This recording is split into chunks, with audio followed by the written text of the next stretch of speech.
So left. What is left? This hand. Left. This hand. What about right?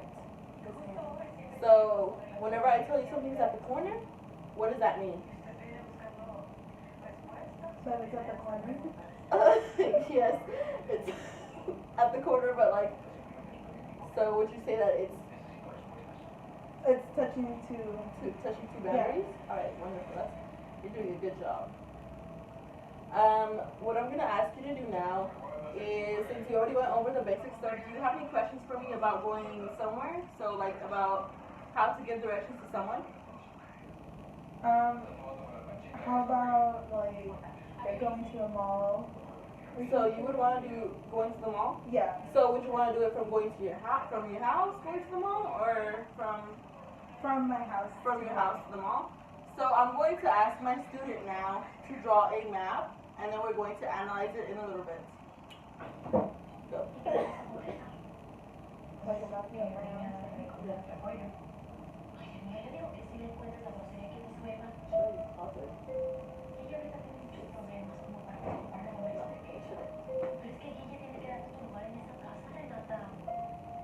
And just keep in mind, this is just a simple activity that we're doing.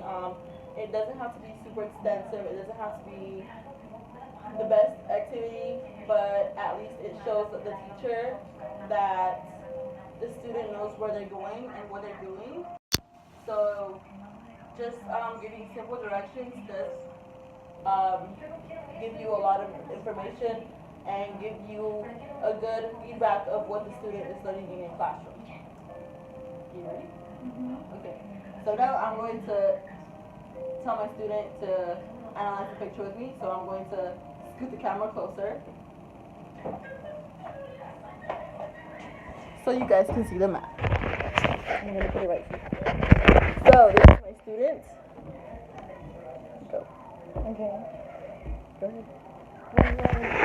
Okay. Let's see.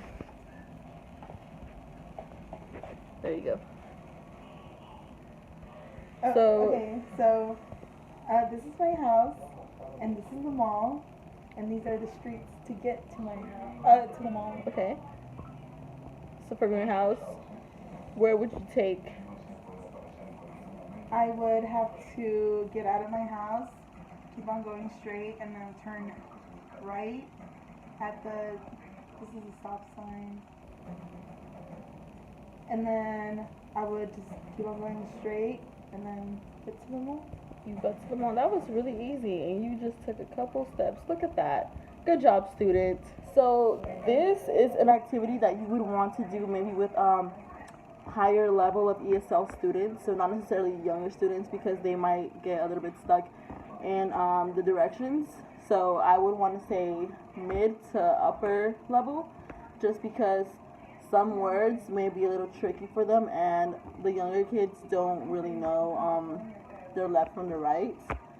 So that would be more difficult for them. Like I said, this activity is meant for someone to know how to give directions, just simple directions. It doesn't have to be really extensive. It doesn't have to be super difficult. It can be literally wherever you would want them to be. It's really simple to give directions,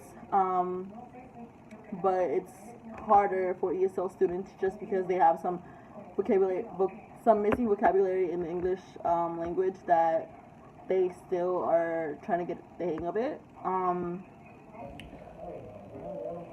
But like I said, this activity is really for mid to upper level students.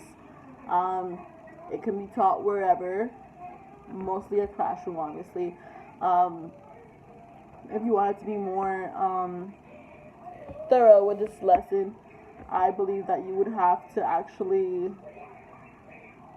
show like real images of wherever the place that the student might want to be going, just so we can be able to see more better footage, and just from our point of view as a regular L1 and then from them being L2, just so we can be on the same page. It's going to be definitely some work, but we can make it happen.